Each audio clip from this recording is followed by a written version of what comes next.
My name is Emma Hale, and the night everything changed began with a sound I will remember for the rest of my life. A frantic, trembling knock on my front door, followed by a voice that didn't even sound human anymore. It was the kind of knock you hear in emergencies, the kind that makes your heart slam against your ribs before you even reach for the doorknob. And when I opened that door barefoot, half-dressed for my early morning SEAL training, I found my twin sister standing on my porch, covered in bruises. For a second I couldn't breathe. Anna's face was swollen on one side, her bottom lip split, her hands shaking like she'd been out in the cold for hours. But it wasn't cold. It was a warm Virginia night, humid, quiet, ordinary. The kind of night when nothing bad is supposed to happen.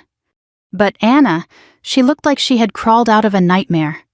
She whispered my name once, Em, before her knees buckled. I barely caught her before she hit the wooden planks of my porch. I scooped her into my arms the way I had done when we were little girls, pretending the world couldn't touch us. But this time, the world had touched her. Violently. Inside, I set her on my couch, reached for my first aid kit, and tried to keep my hands from shaking. As a Navy SEAL officer, I've treated injured teammates in the back of helicopters, on dusty airstrips, and in the middle of chaotic training ops. I've seen what combat does to people. I've watched men twice my size bleed, break, and fight for their lives. But nothing prepared me for seeing my own sister like that. Anna kept apologizing. I didn't want to wake you. You have training in the morning. I shouldn't be here. I told her to stop, but she kept rambling until the tears overtook her words. She clutched the blanket around her shoulders like a child. I took a deep breath, knelt in front of her, and lifted her chin so she had to look at me. Anna, I said quietly but firmly, who did this? She didn't answer. Not right away. Her eyes darted around the room as if the shadows held all her shame. I recognized the signs. I'd seen it in other women before, the ones who came into military hospitals wearing long sleeves in summer, flinching at every sudden movement. Then she finally whispered it. Mark. Her husband. I felt my chest tighten. Not from shock, I had suspected something was wrong for months, but from the confirmation of a truth I didn't want to be real. Mark had always rubbed me the wrong way, even before they married. He drank too much. He had a temper. He didn't like how close Anna and I were, and he absolutely hated that I was a SEAL. The first time we met, he made some comment about how military women forgot how to be feminine. I remembered thinking Anna could do better, much better. But I pushed those thoughts away. People can change, I told myself. Maybe marriage would mellow him. Instead, it gave him someone to control. I cleaned the blood on her lip, taped the skin on her cheek, and examined the bruises on her arms. They were deep and yellowing around the edges, older injuries hidden under fresh ones. She'd been hiding this for a long time. He got mad over nothing, she whispered. Dinner was late. Then I said something he didn't like. I shouldn't have talked back. I froze. That sentence hit me harder than anything Mark had ever done. Anna, I said slowly, you are not responsible for his violence. She shook her head, but I could see she didn't believe me yet. Years of emotional manipulation had taken root. Gently, I held her wrists, examining the pattern of bruises. They formed the shape of fingers, hard grips, repeated. I couldn't hold back the anger forming in the base of my throat. Not rage, but cold, focused, disciplined fury. The kind that my instructors used to warn us about. Did he threaten you? I asked. Yes, she whispered. He said next time, he wouldn't miss. A chill ran down my spine. That was it. That was the moment.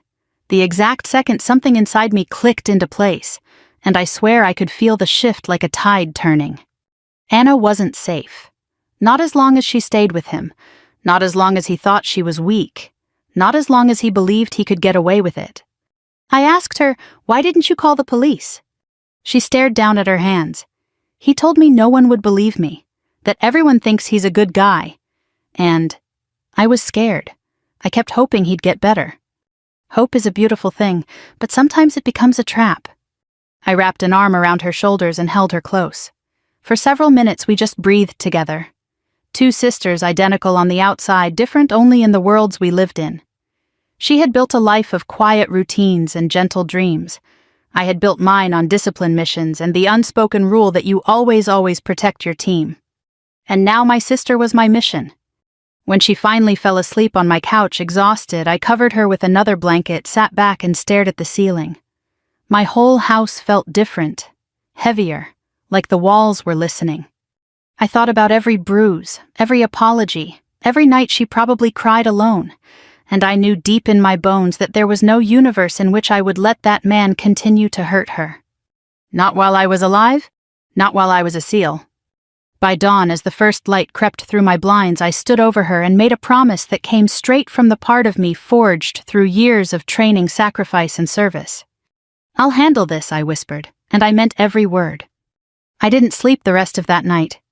I sat at my kitchen table with a mug of coffee I kept reheating in the microwave, listening to the soft, uneven breathing of my twin sister on my couch. Every time she shifted and whimpered, that same tight, disciplined anger pulled across my chest. I'd been trained to respond to threats overseas, to read terrain, to anticipate danger, to stand between innocent people and harm. But none of that training prepares you for the kind of evil that walks in through a front door wearing a wedding ring. Outside, my quiet Norfolk neighborhood looked perfectly normal.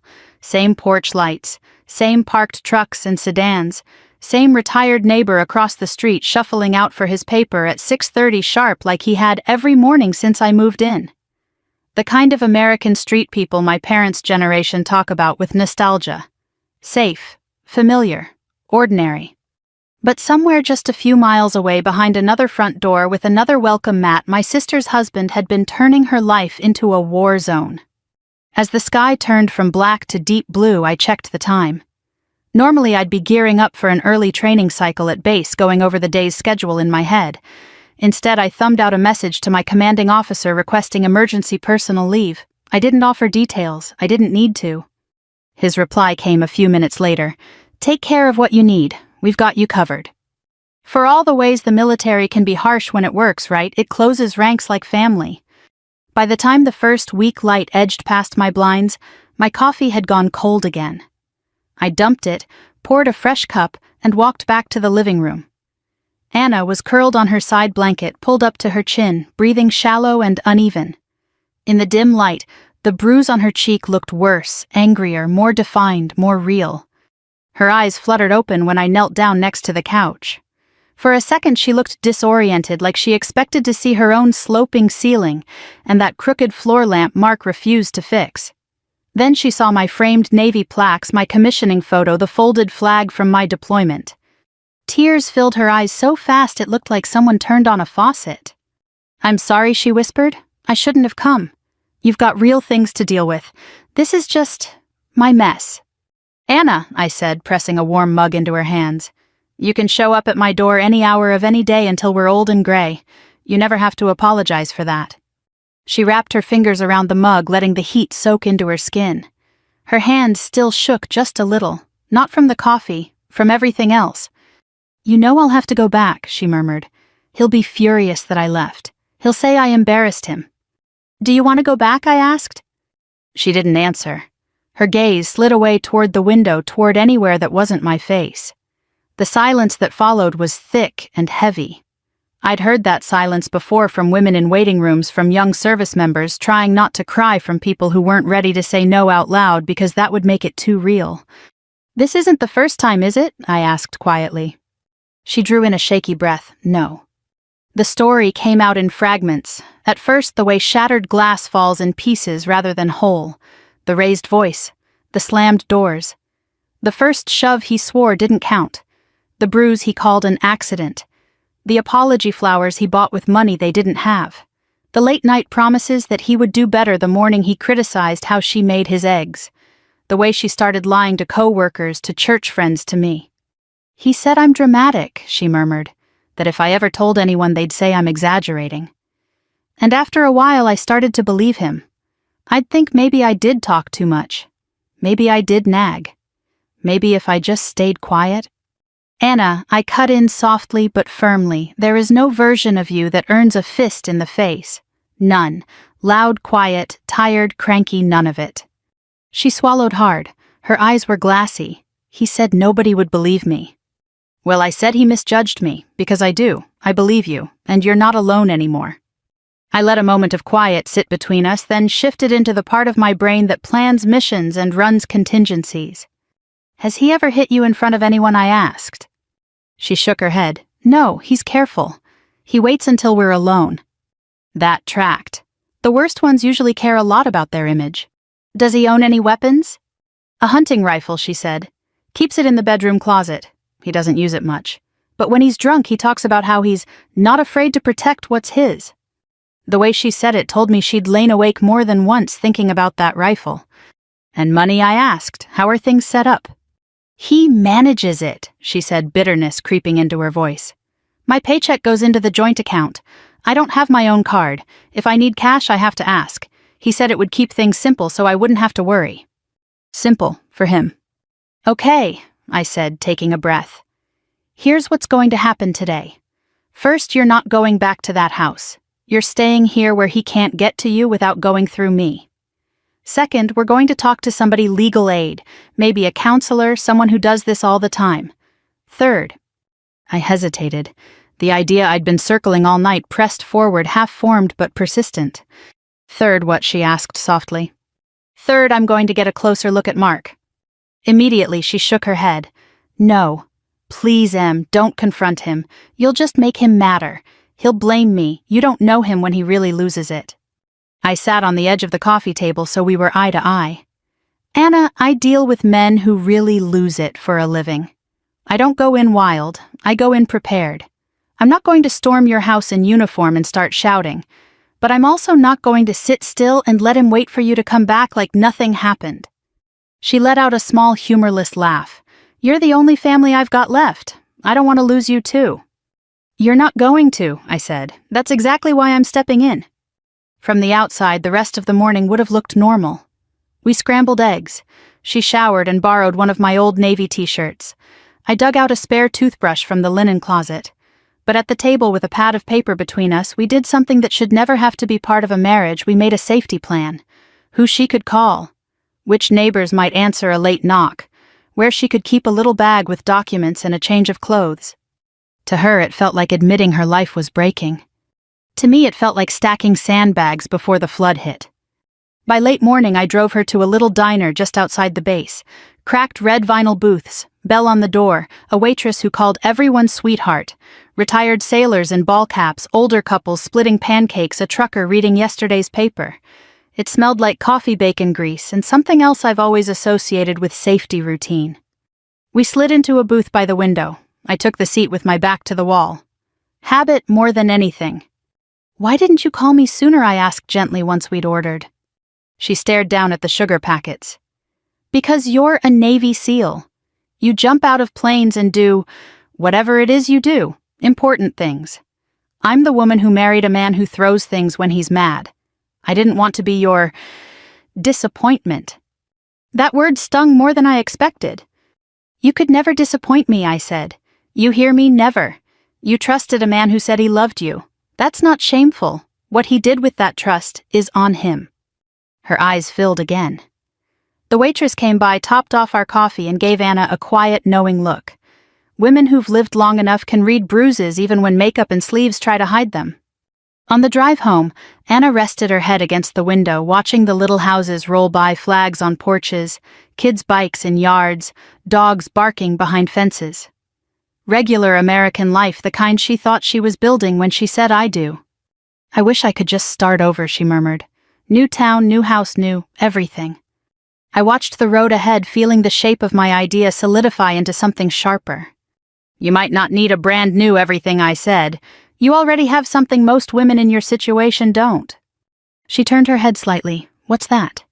I glanced at her, then at our faces reflected together in the rearview mirror, so similar that teachers mixed us up all through grade school, that even some of my fellow officers still trip over our names when she visits.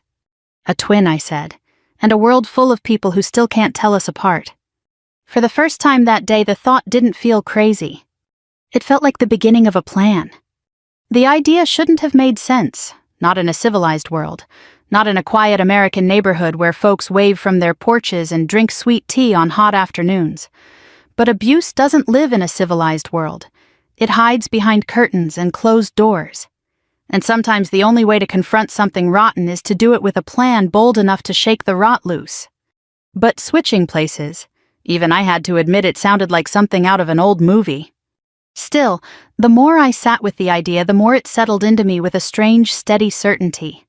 I'd spent years training to blend into hostile environments, to take on roles, to maintain identities under pressure. I'd learned how to observe, mimic, adapt. And most importantly, I knew how to stand my ground against violence without escalating to a point of no return. If I stepped into Anna's world for just a short time, I could force Mark to reveal who he really was while making sure he didn't have the chance to hurt her again. By the time we pulled back into my driveway, the plan was alive in my mind like a living thing. Anna sat there for a minute, twisting the seatbelt between her fingers. She said quietly, "that look on your face scares me more than anything." "Good," I replied. "Fear keeps people alert, and you're going to need to be alert if we're going to do this." Her eyebrows pulled together. "Do what?" I stepped out of the car and gestured for her to follow. Once inside the house, I closed the blinds and turned on the living room lamp, not bright, just warm enough to soften the shadows. Anna sank into the same couch she'd cried on the night before. I grabbed a chair and sat across from her, elbows on my knees. "Listen carefully," I said. "This isn't about revenge. Not really. This is about protection. And it's about making sure Mark understands exactly what he's been doing. Violence thrives when the victim is silent, when she's scared, when she's alone." Anna flinched and I softened my tone. "But you're not alone anymore." She swallowed. "Okay, so what's the plan?" I reached for the brush on the coffee table, the one she'd used to comb her hair after her shower that morning. Her hair was still damp at the ends, lighter than mine, only by a shade or two, but close enough. "We switch places," I said plainly. Her mouth fell open. "Emma, no. No, absolutely not." "Why not?" "Because he'll know she insisted. He'll see it in your posture, your walk. You don't move like I do." I nodded. "That's why we practice." She blinked at me. "Practice." "Yes," I said, "just like everything else." And that was how 20 minutes later we found ourselves standing opposite each other in the living room, two women with the same face, same brown eyes, same stubborn chin, yet shaped by very different battles. "First," I said, pacing around her, "show me how you walk when you're around him. Not how you walk with me, how you walk at home." She hesitated, then lowered her gaze, rounded her shoulders, just slightly, took a few small steps across the carpet. My stomach knotted. She'd been shrinking herself without even realizing it, making herself smaller to avoid triggering his temper. "Okay," I said softly, "now again." We worked on her gait, her stance, her breath. Then she watched as I tried to mimic it, my movements too sharp at first, too upright, too military. "No," she said quietly. "Anna wouldn't look you in the eye like that. She doesn't meet people's eyes when she's nervous." "Good," I replied. "Tell me everything. Correct me every time I slip." We practiced for over an hour, adjusting posture, voice tone, pace. She corrected me when I sounded too firm, too confident, too much like the officer who'd stared down armed men on foreign soil. I learned to soften my steps, to let hesitation creep into my gestures. At one point, she laughed through tears. "I don't know what's crazier, that you're doing this, or that you're doing it well." "That's what field training is for," I said gently. "Nobody ever thinks mimicry will be useful until suddenly it is." By midday, we switched to hair and makeup. Our faces were nearly identical, but Anna parted her hair slightly differently than I did. She used lighter foundation. Her eyebrows were shaped differently. Subtle things, the kind most men never notice, but differences all the same. When Anna finished adjusting a curl behind my ear, she stepped back and gasped. "Oh my God," she whispered. "You look exactly like me." I turned toward the mirror. She wasn't wrong. In my jeans, her sweatshirt, and with her makeup, I looked like the version of myself who'd never joined the Navy. Softer, warmer, more easily overlooked. And yet, underneath the surface, I felt steady and cold with purpose. "Are you sure?" she whispered. "What if he hurts you?" I gave her a small smile. "He won't get the chance." "Because you'll fight him." "Because I'll control the situation. There's a difference." I placed a hand on her shoulder. "You've lived with fear for a long time, Anna. I know you can't just switch it off. So let me carry it for you, just for a little while." Tears slipped down her cheeks. "I never wanted you involved in this." And I never wanted you beaten by a man who promised to love you."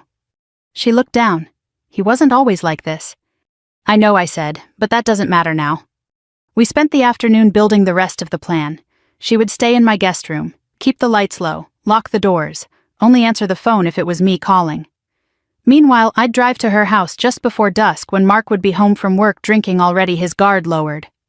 I would enter the house quietly, as if ashamed, as if returning home guilty and frightened, just like she'd been conditioned to. And I would let him reveal himself. Every word, every threat, every movement. Not to Anna, but to me. The twin who didn't break. The twin who wouldn't bow. The twin who had trained for years to read danger and walk straight into it with clear eyes. By the time the sun began dipping low over Norfolk, painting the sky in shades of orange and pink, Anna sat on the edge of her bed wearing my old navy sweatshirt, knees pulled to her chest. "You don't have to do this," she whispered one last time. "Yes," I said quietly, "I do." I stood in the doorway and watched her trembling hands, her swollen cheek, her bruised arms, all the things she had endured in silence. "You deserve peace," I said, "and he deserves to learn the truth about who he's been hurting." She nodded, though fear still clung to her like a second skin. I flicked off the light and left her room. As I grabbed her keys from the counter, I felt the weight of what was coming settle into my muscles, not heavy, not frightening, just certain. Tonight Mark would meet Anna. But not the Anna he was used to. Tonight he would meet me. The drive to Anna's house felt longer than it actually was. Norfolk traffic had thinned out for the evening, families settling in for dinner, porch lights flicking on a warm orange glow, drifting across quiet residential streets. But inside the car, the silence felt sharp enough to cut. Every turn brought me closer to the man who had taken my sister's gentle heart and crushed it under the weight of his own insecurities. I kept the window cracked just enough to let in the scent of cut grass and early summer air. Familiar, ordinary. A reminder that even in safe neighborhoods, darkness can bloom behind closed doors. Anna's little blue house came into view, a modest one-story place with peeling shutters and a porch swing that used to squeak when we sat on it as teenagers.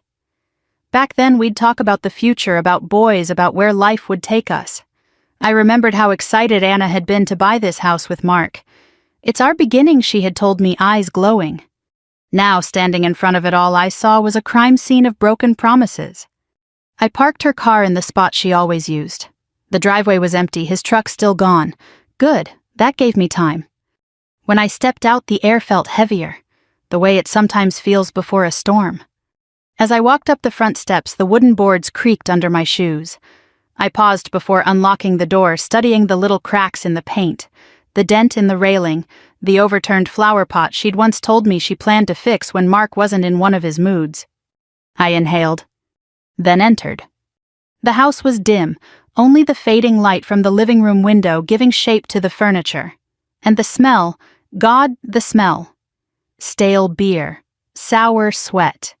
A lingering odor of anger, like a place that had held too many arguments and not enough apologies. It didn't take long to see the signs.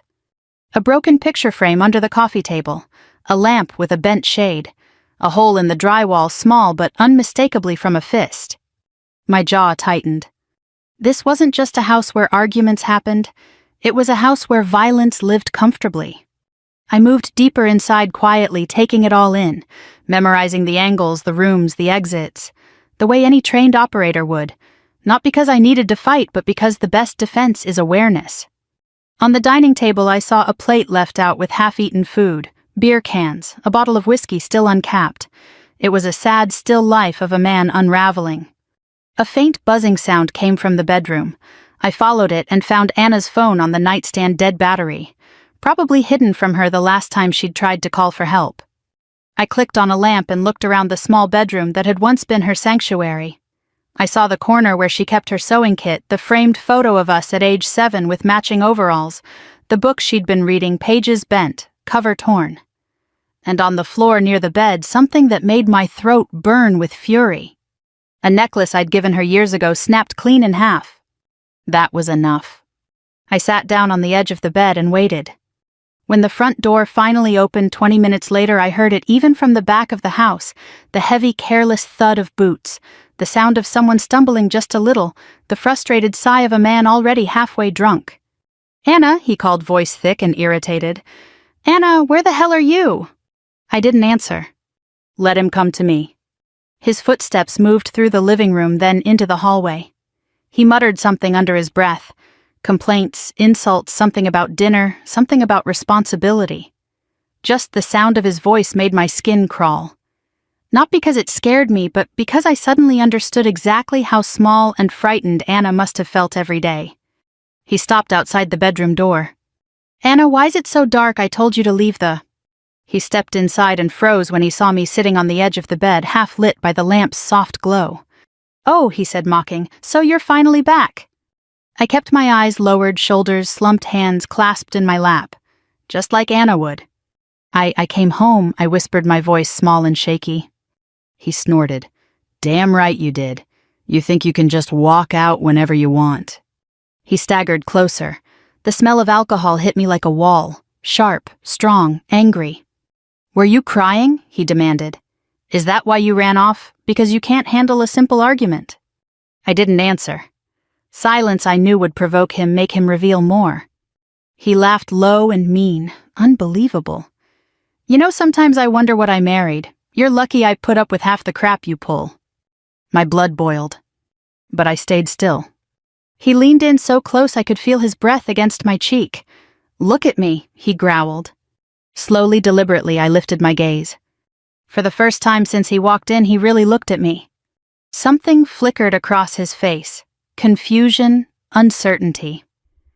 Maybe he sensed something was different. Twins or not, I carried myself differently.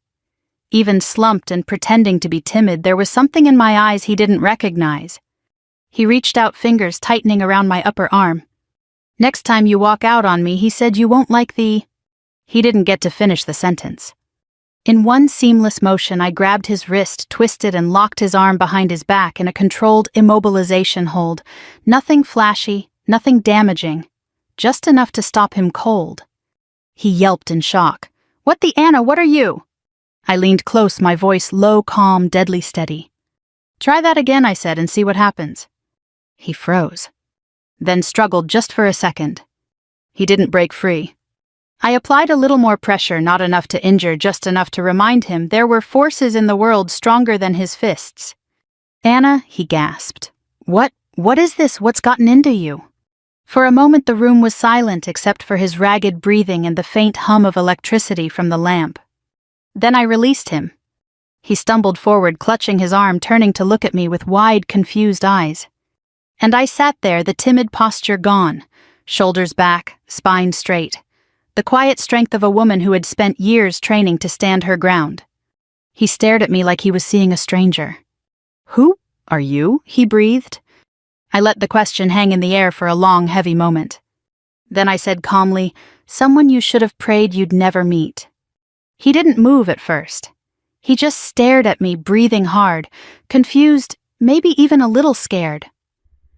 For the first time since stepping into that house, I saw what Anna must have seen in him years ago, not a monster, but a small man trying to make himself big through anger. But the difference between us was simple. I didn't fear him, and he could feel it. I stood slowly, letting the silence stretch long enough to make him uncomfortable. He backed up a step without realizing it, bumping into the dresser. A beer can tipped and rolled, the metallic rattle slicing through the room's tension. You're acting crazy, he muttered, rubbing his arm. What's gotten into you? I took one slow step toward him. You, I said softly, have gotten into enough. His face twisted. What does that even mean? Behind his anger, I saw something else bubbling up, something that looked suspiciously like doubt. Good. Doubt was the crack, and cracks let the light in. Anna doesn't carry herself like this, he snapped. You're different. I let a small, humorless smile tug at the corner of my mouth. Maybe she finally got tired, I said. Tired of being scared. Tired of making excuses for you. Tired of thinking your anger was normal. His jaw clenched. Don't start that again. You started it, I replied, a long time ago. He looked away, pacing the small room like a trapped animal. His breathing quickened, the first signs of panic creeping in behind the bravado. I don't know what's gotten into you, he grumbled, but this isn't you. You're supposed to. His voice trailed off. Supposed to what I asked. Be quiet. Obedient, afraid. Yes, he exploded, then caught himself, the word echoing too loudly against the walls. No. Damn it, Anna, you're twisting my words. He wasn't used to being confronted, and he definitely wasn't used to losing control. Good. Let's take a walk, I said. A walk, he blinked. Now. He hesitated, then grabbed his keys from the dresser, muttering under his breath about dramatic women and games. I led the way down the hallway, letting him stew in whatever mixture of fear and confusion had replaced his usual swagger. We stepped onto the porch. The neighborhood was quiet, porch lights, glowing warm American flags fluttering gently in the evening breeze. Mr. Daly across the street was watering his azaleas like he'd done every night since his wife passed. Nothing looked dangerous, nothing looked out of place. Which made what I said next hit harder. I talked to your neighbors, I said. He froze. What? They hear things, I continued. The yelling, the crashes, the crying. He stammered, that's none of their business. When you make a woman scream, I said calmly, it becomes everyone's business. His face reddened. Stop twisting everything, you know how she gets when you push me. I almost answered, but something made me stay quiet. Instead, I just let him talk. And talk he did. He ranted about stress, about work, about money, about how Anna knows how to set him off, about how it was just a shove, just a moment, just one bad night over and over again. Abusers love the word just. It's their favorite shield. When he finally ran out of excuses, I pulled my phone from my pocket and tapped the screen. His voice, angry, sharp, self-incriminating, played back to him, echoing into the warm Virginia air. He went pale. What is that? Your own words, I said, recorded, just like the last time you raised your hand. You recorded me, his voice cracked. Anna, how could you? Easily, I said. You make it very easy. He sat down heavily on the porch step, burying his face in his hands. His shoulders shook, not with fear, but with something closer to realization. The kind that crashes in on a man when he sees the truth lined up in front of him without room to run. Do you know what they'll do to me? He whispered. Do you know what the cops will say? The courts? My family? Yes, I said, that's the point. His head snapped up. You want to ruin my life. I want you to understand the damage you've already done, I replied. And I want Anna safe, safer than she's ever been. He stared at me for a long moment. You really hate me that much? I don't hate you, I said, and to my own surprise I meant it, but I hate what you've become. I hate that she's been living in fear, and I hate that she thinks your pain is somehow her fault. He flinched like I'd slapped him. Silence settled between us, heavy, final. Then he whispered, I never thought she'd leave. She didn't, I said quietly. You pushed her. He rubbed his face and sighed a long, painful exhale. I need help. Yes, I said, you do. And if I go to therapy, AA anger management, if I actually try, what then will she come back? No, I said gently. Not now, not for a long time, maybe never. He shut his eyes. For once he didn't argue, didn't yell, didn't make excuses. He just absorbed the truth. It was the first honest moment I'd ever seen from him. Then what do I do? He asked, voice barely above a whisper. You stop drinking. You get help. You sign a separation agreement. You give her space to breathe. You take responsibility. And you never ever raise your hand again. He nodded slowly. And then, unexpectedly, he cried. Not the angry kind, not the manipulative kind, but the raw, broken kind of a man seeing the wreckage he caused. He wasn't redeemed, not by a long shot, but this was the first step. And my mission wasn't vengeance. It was truth. Anna deserved to heal. He deserved to face reality. And I deserved to ensure he never harmed her again. When he finally looked at me, eyes swollen and red, he said the words I never saw coming. Tell her, I'm sorry. I didn't answer, not yet. Some apologies aren't for me to accept. But as I walked back to the driveway, leaving him on that porch under the humming streetlight, I knew one thing for certain. For the first time in a long time, he wasn't the one holding the power. I didn't go straight home. Instead, I sat in Anna's car at the end of her street watching the soft yellow glow from her porch light, while Mark sat alone on those steps. His shoulders were hunched, his head bowed, his whole world collapsing around him. And I let myself sit with that image for a long, quiet moment. Not because I felt sorry for him, but because I needed to absorb the reality of what had just happened. There's a strange stillness that comes after confrontation, the kind of calm that fills the air when a storm finally breaks. It feels like the world is holding its breath, waiting to see what comes next. And what came next was my responsibility. When I finally turned the car around and began driving back to my house, the night felt too quiet. Empty streets, shuttered windows, the hum of streetlights.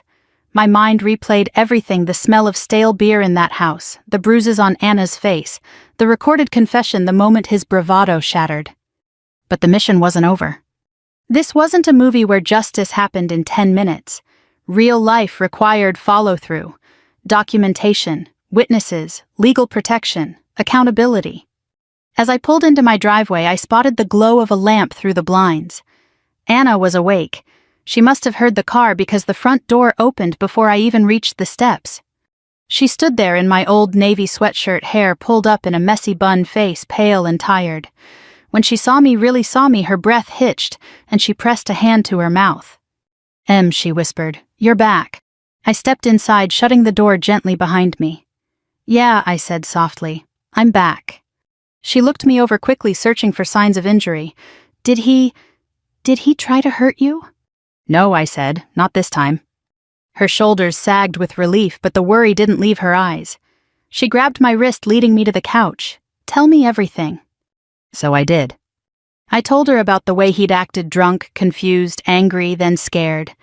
I told her about the porch conversation, the recording the moment he realized he'd lost control. I left nothing out. When I finished, Anna stared at the carpet for a long moment, fingers twisting the hem of her sleeve. "He cried." "Yes," I said. "That doesn't sound like him." "It sounds exactly like him," I replied gently. "A man who's built his identity on control crumbles fast when he finally faces the truth." She swallowed. "Do you think he meant the apology?" "That's not my question to answer," I said. "Only time and effort answer that, not words." She nodded slowly. I watched the emotions move across her face: fear, guilt, anger, hope, shame. A whole tangle of things survivors often feel long after the bruises fade. Healing wasn't linear, it was messy, and none of this would be simple. But she wasn't alone anymore. "Anna," I said quietly, "you need legal protection, a separation agreement, maybe even a protective order until we know he's taking therapy seriously." The fear in her eyes returned, sharp and sudden. "Em, he'll hate me." "He's already hurt you," I said firmly. "That's the only part that matters now." She closed her eyes, tears slipping down her cheeks. I took her hand gently. "We'll do it together," I said. "I won't let anything happen to you." After a moment, she nodded. And just like that, the next phase of the mission began. The following morning, we drove to the local domestic violence advocacy center. The waiting room was small pastel walls, a water cooler humming softly in the corner, pamphlets stacked neatly on a table. Women of different ages sat scattered around, each wearing that same look I recognized from Anna the night she arrived: fear mixed with exhaustion, mixed with a fragile hope that maybe life could get better. Anna squeezed my hand so tightly I felt her pulse beating through her palm. A counselor named Deborah called us back. She was in her late 60s, silver hair, pulled back glasses dangling from a chain. The kind of woman who made you believe without saying a word that she'd seen everything and understood even more. We sat down in her office, and for the first time Anna told the full story. Not in fragments, not in whispers, but clearly, chronologically, bravely. Sometimes her voice cracked, sometimes she shook. More than once she broke down completely. And every time Deborah handed her a tissue without judgment, without rushing her. When it was over, Deborah leaned forward. "Anna," she said gently, "nothing that happened is your fault, but what matters now is your safety." She explained the legal options, the paperwork, the protections, the support groups. She looked at the bruises, documented everything, and guided Anna through every step with the patient strength of someone who'd walked this path with hundreds of women before. Then she looked at me. "You're her twin?" she asked. "Yes," I said. Deborah smiled softly. She's very lucky to have you. Most survivors don't have someone willing to stand beside them. I didn't reply, but the words settled into me with a weight I hadn't expected. After we filed the initial paperwork, we walked out into the warm Virginia sunlight. Anna exhaled slowly as if she'd been holding her breath for months. "It feels real now," she said. "Everything, all of it." "It is real," I replied. "But you're stronger than you think." That afternoon we sat at my kitchen table again, this time filling out separation documents, updating emergency contacts, and contacting support services. Every signature seemed to drain Anna, but I saw something new in her posture, a small growing sense of ownership over her life. Later that evening I called Mark. He answered on the second ring. His voice sounded hollow, stripped of the usual bravado. "Hello?" "It's me," I said. He was quiet. "Then how is she?" "She's safe." He let out a shaky breath. "Good, that's good." "We're filing separation," I told him. This time the silence was heavier. "I figured," he said finally, "and I won't fight it." "That's the right choice." "I'll go to therapy," he murmured. "I'll quit drinking. I know I can't fix what I did, but I'll try to fix myself at least." "That's between you and your conscience," I said, "but you stay away from her." "I will," he whispered. "Tell her. I'll sign whatever she needs. No trouble." After I hung up, I stared at my phone, feeling the strange stillness again. This wasn't victory. It wasn't triumph. It was something quieter, something steadier. Accountability. The next few weeks passed with cautious progress. Anna met with a counselor weekly. She started a part-time job at the local library, somewhere peaceful, steady, surrounded by stories instead of chaos. She slept more, ate better, smiled sometimes. And Mark? He checked into an outpatient program, signed the separation papers, joined AA. I didn't keep tabs on him, wasn't my job, but I heard from the advocate occasionally that he hadn't missed a meeting. Maybe he would change, maybe he wouldn't. But either way, he would never again have access to my sister's fear. One evening, as Anna and I sat on my porch eating takeout, she turned to me. She said softly. "Yeah. I never thanked you for what you did." I looked out toward the quiet street, the way the last bit of sunlight bathed the houses in gold. "You don't have to thank me," I said. "You're my sister. That's enough." She leaned her head on my shoulder. For the first time in a long time, she didn't flinch. Anna didn't move back to her old house, not even for a moment. Instead, she stayed with me through the summer, settling into a rhythm that felt both new and strangely familiar. Two twins under one roof again, like we were 16 with matching haircuts and shared secrets. Except this time the stakes were bigger and the wounds ran deeper. The morning after she thanked me on the porch, I woke early out of habit. Military training has a way of hardwiring sunrise into your bones. I made coffee, stepped outside, and found Anna already sitting on the front step, wrapped in a light sweater. The air was still cool dew clinging to the grass, the neighborhood quiet, except for the distant hum of a lawn sprinkler. She looked peaceful. Not healed, not yet, but peaceful in a way I hadn't seen in a long time. "Couldn't sleep?" I asked, handing her a mug. "Couldn't stay asleep," she corrected, but she smiled when she took the cup. But it wasn't a nightmare this time. Just thoughts. "Better than the alternative," I said. She nodded, staring out at the empty street. Do you really think I'll ever be normal again? Like before?" I sat beside her. "No," I said honestly. Her face fell a little. "You won't be who you were before," I continued softly, "but you'll be someone stronger, someone who knows how to walk away from fire instead of sitting in it." She leaned her head against my shoulder the way she used to during long car rides when we were kids. "You carried me out of that fire," she murmured. "You walked out," I corrected. "I just pushed the door open." Those were the days when healing looked like tiny steps. Morning coffee, a deep breath, a short walk without fear, a shower without flinching.